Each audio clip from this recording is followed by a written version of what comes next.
Nosotros somos el equipo A, que está conformado por Katia González, Valeria Zamora y su servidor Gerardo Almeida. Nosotros les vamos a hablar sobre el tema de diabetes mellitus tipo 1. Y bueno, comenzamos primero a definir qué son las diabetes mellitus, y esto va a ser un grupo de enfermedades metabólicas que va a estar caracterizado por una hiperglucemia secundaria a un defecto absoluto o relativo en la secreción de insulina. Y bueno, ahora hablando sobre diabetes mellitus tipo 1, esta va a ser una enfermedad de tipo autoinmune o idiopática en la que la destrucción de las células beta del páncreas va a conducir a una deficiencia absoluta de insulina. En la etiología vamos a tener que va a haber factores genéticos. Estos factores genéticos se representan en el 10% de los casos y puede ser o no dominante. Esto es decir que, bueno, en estudios se ha encontrado que los gemelos tienen un 40% de probabilidad de adquirir esta enfermedad, pero no es como que un factor muy decisivo en esto. Otro factor etiológico va a ser de autoinmune. Esta va a ser por una destrucción selectiva de las células beta. Esta destrucción va a estar mediada por los linfocitos T en sujetos con haplotipos del antígeno leucocitario humano o HLA de predisposición. Este HLA va a ser ubicado en el cromosoma 6. Y bueno, los factores ambientales, se ha comprobado en estudios que la infección por virus ha sido asociada en el desarrollo de anticuerpos. Se ha detectado principalmente enterovirus en los islotes pancreáticos de personas con diabetes mellitus tipo 1.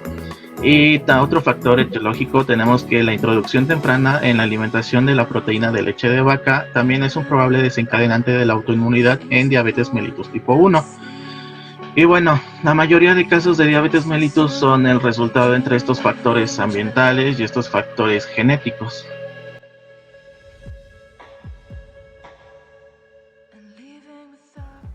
Pasando a la clasificación, vamos a tener que se va a dividir, se va a subclasificar en dos, que es la diabetes mellitus tipo 1A o autoinmune y diabetes mellitus tipo 1B o idiopática. En la autoinmune, pues como ya se mencionó, se va a caracterizar porque va a haber una destrucción mediada por linfocitos T, y va a presentar los síntomas comunes de diabetes, que son la poliuria, polifagia, polidipsia, polaquiuria y pérdida de peso. Y bueno, en la diabetes mellitus tipo 1B o idiopática, pues va a tener los mismos síntomas y todo, pero no se van a detectar antígenos, o en este caso anticuerpos, que desarrollen la destrucción de estas células beta. Y bueno, siguiendo el tema de epidemiología, los dejo a continuación con mi compañera Katia.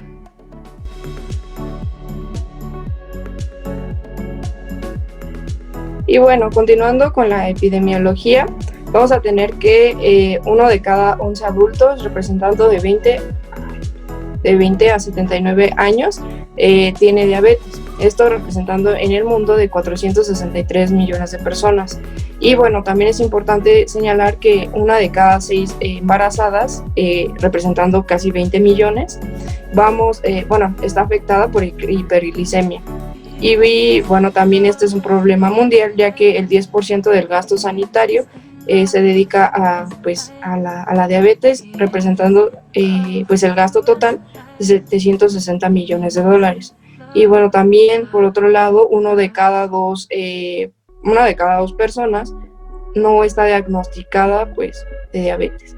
También vemos que más de 1 millón de niños y adolescentes pues presentan diabetes mellitus tipo 1.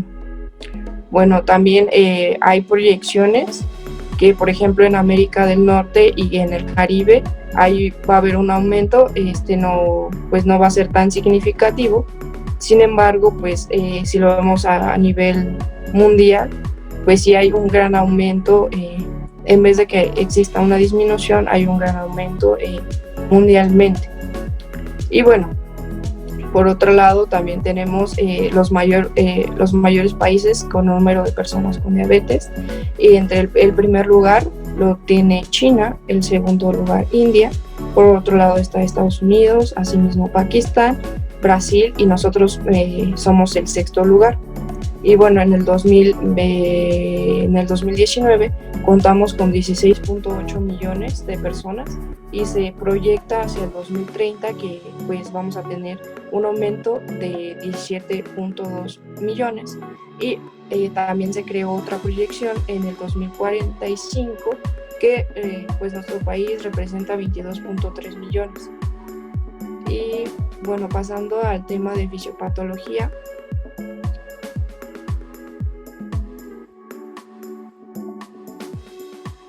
La fisiopatología de diabetes mellitus tipo 1, como su definición lo dice, esta va a ser por una destrucción autoinmune de las células beta pancreáticas y que va a dar como resultado una deficiencia de insulina, así como también una intolerancia a la glucosa. Este proceso patológico puede abarcar varios años. Sin embargo, la enfermedad clínica se va a presentar cuando ya casi todas las células beta han sido destruidas. Dicha destrucción se caracteriza por la presencia de anticuerpos circulantes contra las células beta, así como también la infiltración masiva de linfocitos mononucleares hacia los islotes de Langerhans. Y estos linfocitos se van a liberar o se van a retirar de los islotes cuando ya no queda ninguna célula beta. En el proceso patológico, como ya se mencionó en la etiología, van a abarcar tanto factores genéticos. De hecho, existen alrededor de aproximadamente 20 regiones cromosómicas para los genes que dan la susceptibilidad de presentar diabetes mellitus tipo 1. Uno de los más característicos y bien sabidos es la participación de genes y alelos del complejo mayor de histocompatibilidad, particularmente en la región del antígeno leucocitario humano, que tiene un papel importante en la respuesta inmune del cuerpo. Entonces, específicamente los de la clase 2 del complejo mayor de histocompatibilidad son los que van a contribuir ya sea a la susceptibilidad o a la protección de presentar diabetes mellitus tipo 1. Otros genes implicados van a ser también el gen de la insulina, el gen promotor de la insulina. Estos se han asociado con unos polimorfismos, también alteraciones en los alelos de la proteína 4 de los linfocitos citotóxicos. Y ya en cuanto a las formas monogénicas, es decir, que solo se ve afectado un solo gen, se ha encontrado mutaciones en genes reguladores de la autoinmunidad, como el gen FOXP3, que igual está regulando la función de los linfocitos, entonces se presenta una autoinmunidad multiorgánica. Y también alteración en el gen aire, que se ha asociado con el 20% de los casos. En cuanto a factores ambientales, se encuentra, particularmente la asociación entre el coxsackie-virus, que es un enterovirus, y con el desarrollo de presentar diabetes mellitus tipo 1. Esto es porque a través de estudios se ha encontrado un número elevado de anticuerpos contra dicho virus en pacientes recién diagnosticados con diabetes mellitus tipo 1. También se ha asociado con el virus de la rubiola y de la parotiditis. Cabe destacar que esto es solo simplemente una asociación, más no una casualidad. También la exposición a temprana edad de leche de vaca, esto porque la lactoalbúmina puede generar anticuerpos con reacción cruzada contra la proteína IK1, que esta es una proteína que se encuentra en la superficie de las células beta.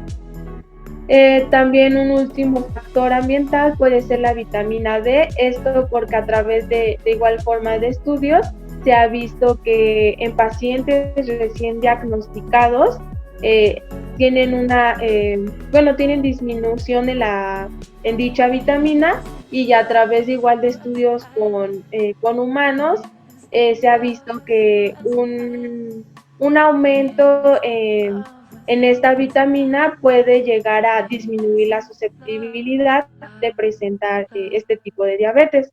Al momento del diagnóstico, se ha visto que en pacientes tienen una de 70 a 80% en la disminución de la masa de células beta. Y también los grados variables de insulinitis y la pobre detección de la apoptosis de estas células sugiere que la pérdida va siendo de forma paulatina.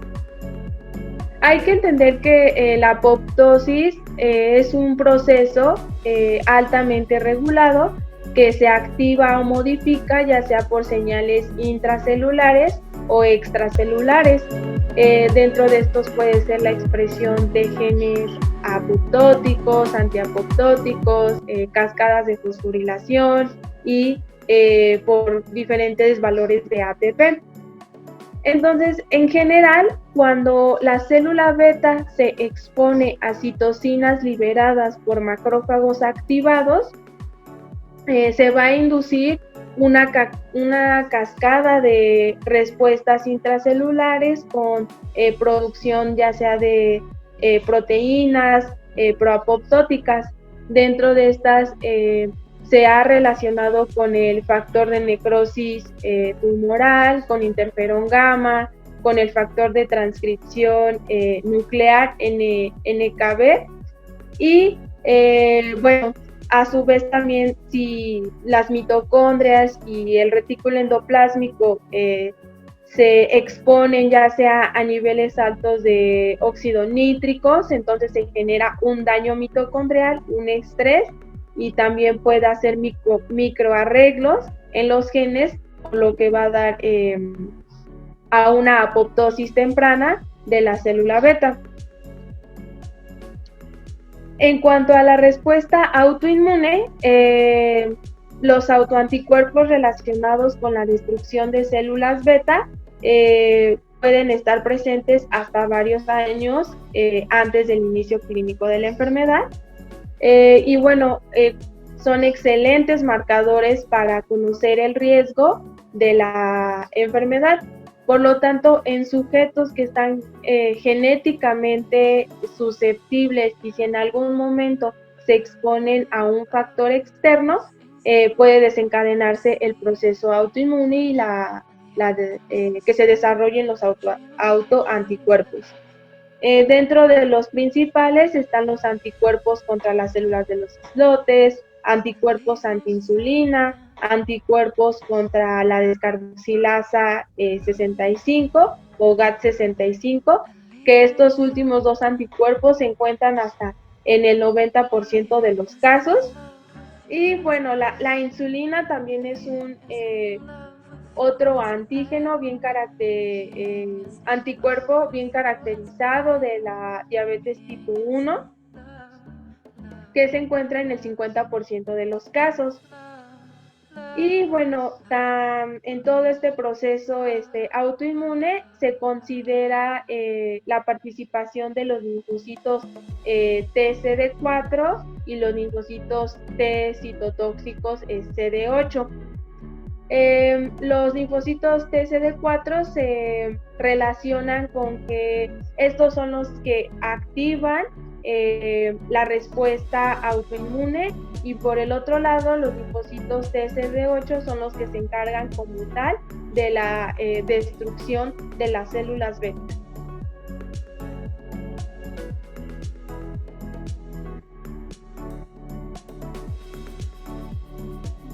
Bueno, a los pacientes con riesgo elevado para diabetes, vamos a encontrar que pues personas con un índice de masa mayor a 25 kilogramos por metro cuadrado, o bien mayor a 23 kilogramos por metro cuadrado. Sin embargo, estas personas tienen riesgos factores adicionales, como por ejemplo sedentarismo, que hayan sido productos macrosómicos. Y bien, Por otro lado, vamos a tener que otra predisposición a diabetes, pues está la hipertensión mayor a 140, 90 milímetros de mercurio, HDL menor a 35 miligramos por decilitro, y o triglicéridos mayor a 250 miligramos por decilitro. También otro factor predisponente son las mujeres con ovario poliquístico. Por otro lado, pasamos a los criterios diagnósticos de la ADA para prediabetes. Esta cumple con 3 criterios, que es la glucosa en ayuno de 100 a 125 miligramos por decilitro, la glucosa plasmática a las 2 horas de 140 a 199 miligramos por decilitro, y bueno, la hemoglobina glucosilada de 5.7 a 6.4%. Por otro lado, encontramos a los criterios diagnósticos ya para diabetes, igual ADA 2020, que pues es una glucosa en ayuno mayor a 126 miligramos por decilitro, hemoglobina glucosilada mayor a 6.5%, y la glucosa plasmática a las 2 horas mayor a 200 miligramos por decilitro. Y bueno, también pues los pacientes con los síntomas que ya nos mencionaban, que es polifagia, polidipsia, o también cuando se le toma una glucosa al azar mayor a 200 miligramos por decilitro.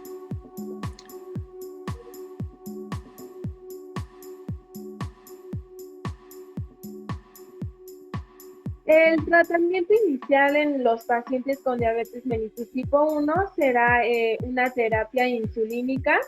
Los objetivos de esta será, como primer punto, proporcionar una cantidad adecuada y suficiente de insulina, esta que pueda cubrir las necesidades del paciente en un periodo de 24 horas.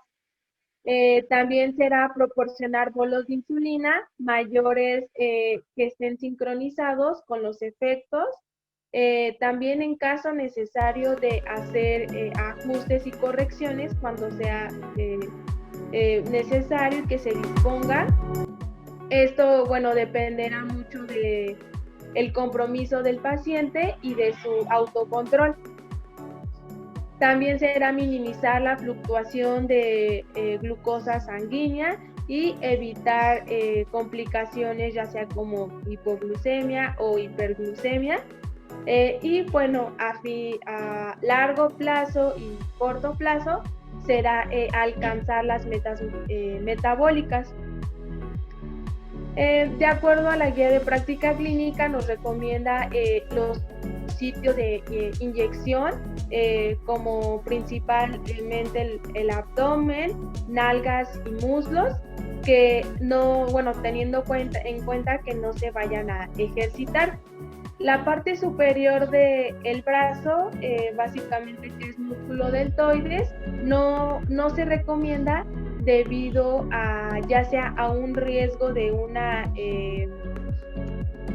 aplicación intramuscular o a la capa delgada de tejido subcutáneo. Aquí hay que tener en cuenta pues evitar la aplicación intramuscular, ya que esto puede llevar a una absorción más rápida y aún más en pacientes delgados, por lo que para evitar esto se recomienda inyectarlo o llevar a cabo la técnica del pellizco, que se realiza con 2 dedos, índice y pulgar, inyectando a un ángulo de 45 grados con agujas de 8 milímetros. Entonces, como ya nos mencionaban, el tratamiento son pues con insulinas. Cabe señalar que el mecanismo de acción de todas estas en general lo que van a producir es captación de glucosa, ¿sí? De glucosa pues en los tejidos que pues no lo necesitan, ¿no? Entonces vamos a tener varios tipos de insulinas que se pueden dividir en insulinas rápidas, intermedias, lentas o de acción prolongada. Entre las rápidas vamos a encontrar a la Lispro, a la aspartglucina. En la intermedia vamos a encontrar a la NPH. A las lentas o de acción prolongada vamos a encontrar a la glargina de Timir. Y bueno, posteriormente vamos a tener el manejo de las insulinas. Les voy a hablar así como que muy generalmente pues del manejo de estas y posteriormente de cada una. Bueno, en general, el diabetes mellitus tipo 1 va a requerir de 0.5 unidades de kilogramo por día de una insulina. Vamos a determinar la dosis diaria total, que como ya les decía, es un promedio de 0.5 a 0.7 unidades kilogramo por día. Esto es dependiendo de la insulina. Y bueno, para calcular la dosis basal vamos a requerir que es de ese 0.5 a 0.7 es un 40%, de 40 a 50% de esta dosis total. Vamos a tener que existen opciones para uso de la insulina de dosis basal. Estas podemos utilizar las insulinas de acción prolongada, ya les comentaba yo que es la glargina o detimir. Estas se pueden utilizar una vez al día en la mañana, y las insulinas de acción intermedia, estas se pueden utilizar 2 veces al día.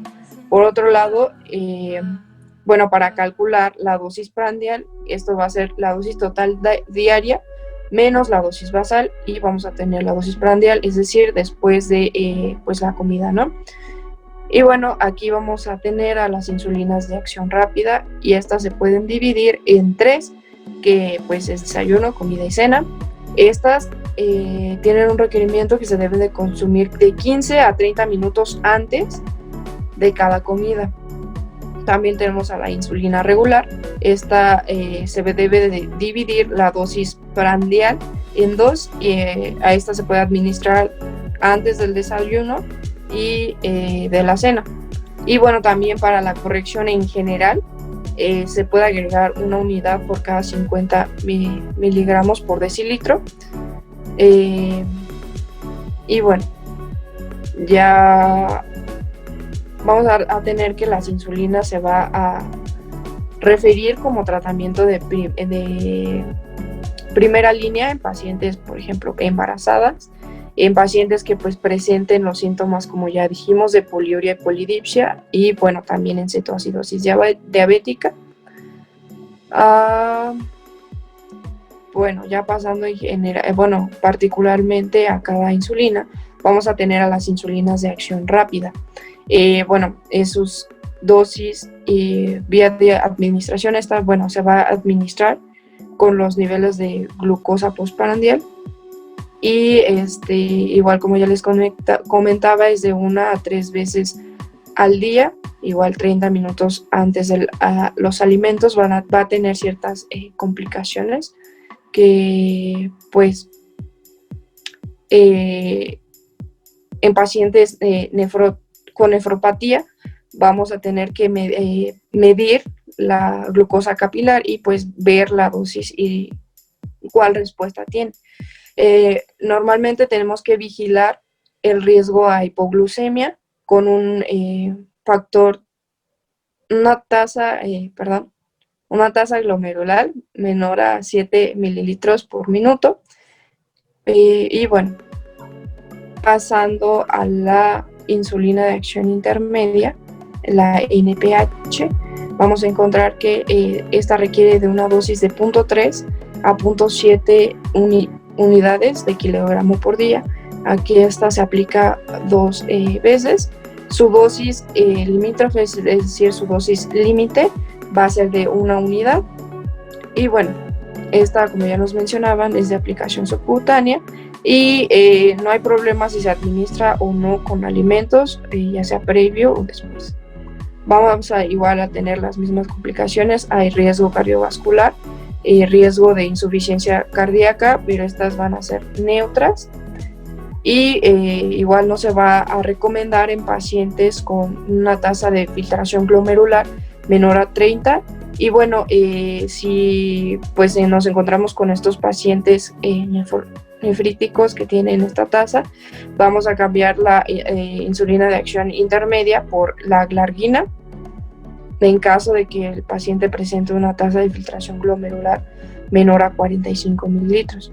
Algunas consideraciones adicionales que tienen ambas es que, bueno, las dos son de eficacia alta, hay una ganancia de peso.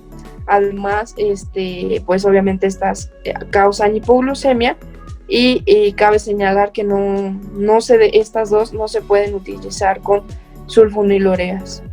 Por otro lado, vamos a tener a la insulina glargina, su dosis igual y vía de administración subcutánea, igual que las anteriores, su dosis es de 0.3 a 0.7 unidades, y son las mismas complicaciones de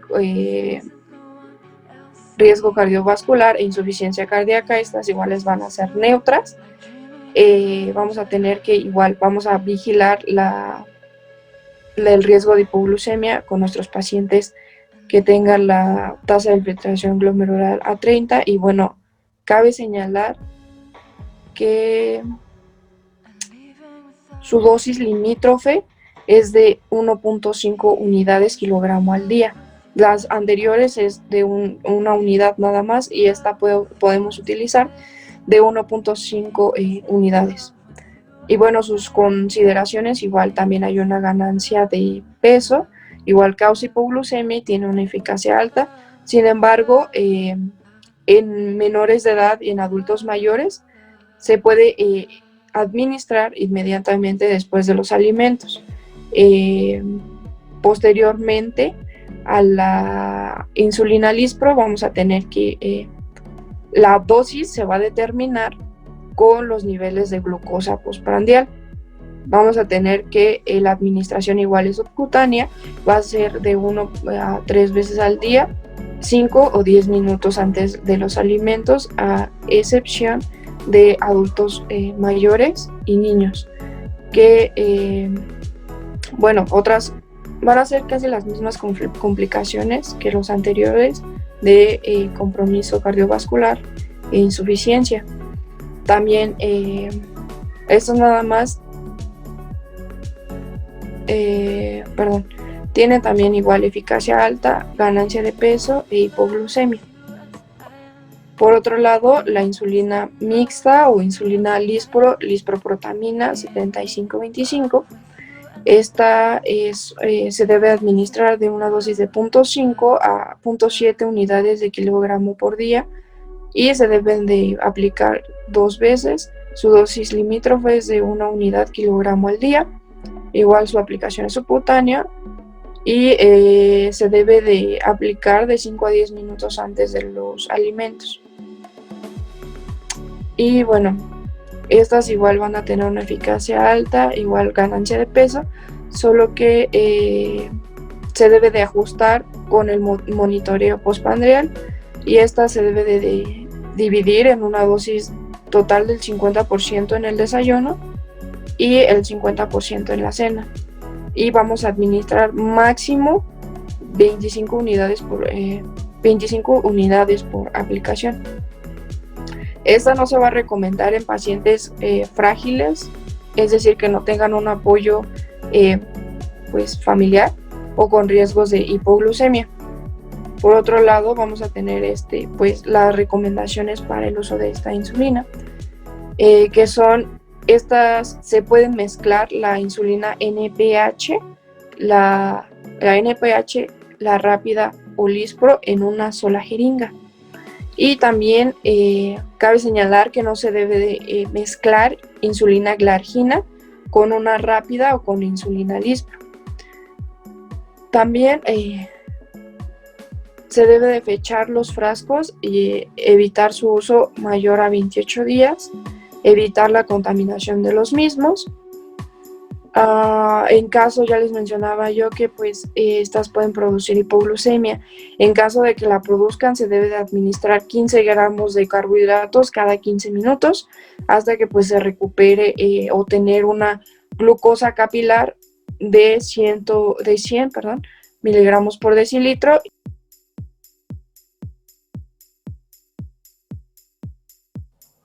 En cuanto al tratamiento no farmacológico, el control en la ingesta de alimentos va a formar parte fundamental en el tratamiento de este tipo de pacientes. Los requerimientos nutricionales en niños con diabetes serán similares a niños de la misma edad no diabéticos, pero sí se van a tener algunas consideraciones. El aporte energético debe de ser suficiente para poder garantizar su crecimiento y desarrollo adecuado. Sin embargo, nunca debe de ser excesivo, esto para poder prevenir la obesidad, que acompañada con la diabetes incrementa un riesgo cardiovascular. Uno de los alimentos, la sacarosa, puede proveer hasta un 10% en la energía total, y esta tiene que estar incluida en todas las comidas del paciente diabético, esto para poder igual evitar las hipoglucemias. Y tienen que prohibirse ya sea los alimentos con alto índice glucémico, también bebidas azucaradas o dulces, ya que estos, por el contrario, puede causar una hiperglucemia de difícil control.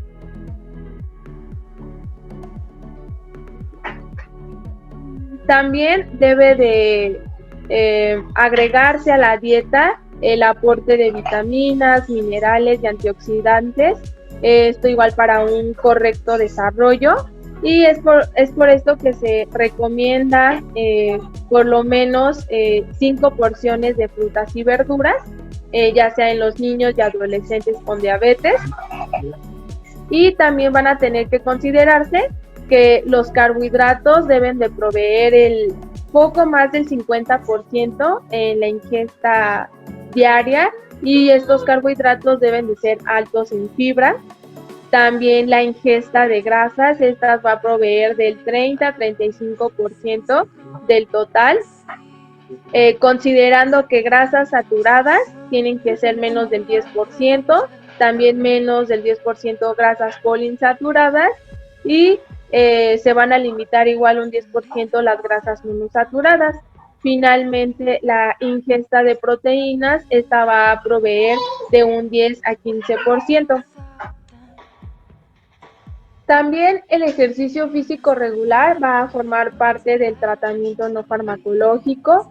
Se recomiendan los ejercicios aeróbicos, y el ejercicio también va a ayudar a un control diario de la enfermedad, ya que su práctica conlleva a un descenso de la glucemia y una disminución en las necesidades de insulina, ya que hay un aumento en la sensibilidad de los tejidos a esta. También va a colaborar en el mantenimiento del peso adecuado, y que a largo plazo se disminuyan los factores de riesgo cardiovascular. También al momento del ejercicio van a existir ciertos riesgos, ya sea como en el caso de una hipoglucemia que puede ocurrir cuando se está realizando el ejercicio inmediatamente o varias horas después de la actividad física, y entonces para evitar esta hipoglucemia inducida por el ejercicio va a considerarse disminuir hasta un 30% las dosis de insulina previa al ejercicio. Bueno, por la parte del equipo A sería todo. Y ya. Gracias por su atención.